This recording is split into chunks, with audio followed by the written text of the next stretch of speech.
Чували ли сте за фототерапия? Това е метод, при който се използва светлина по естествен начин. Концепция, която вдъхновява много съвременни технологии. Днес ще ви покажа едно кратко видео от официалният сайт на LifeWave, което обяснява повече за самата идея и как е приложена в техните пластири. Хайде да го видим заедно. Светлината. Древна форма на енергия, която съществува от зората на времето. За нас всичко започва със Слънцето. Източникът на светлина и живот за цялата ни слънчева система.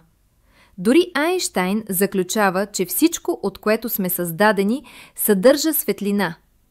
Целият живот произлиза от Слънцето чрез фотосинтезата.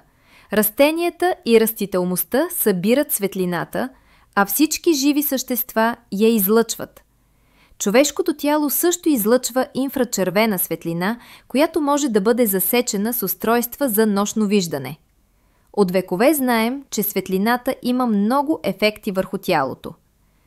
Фототерапевтичните пластири на LifeWave използват светлина, за да подпомогнат общото състояние на здраве и активност, като всеки пластир има своето уникално въздействие.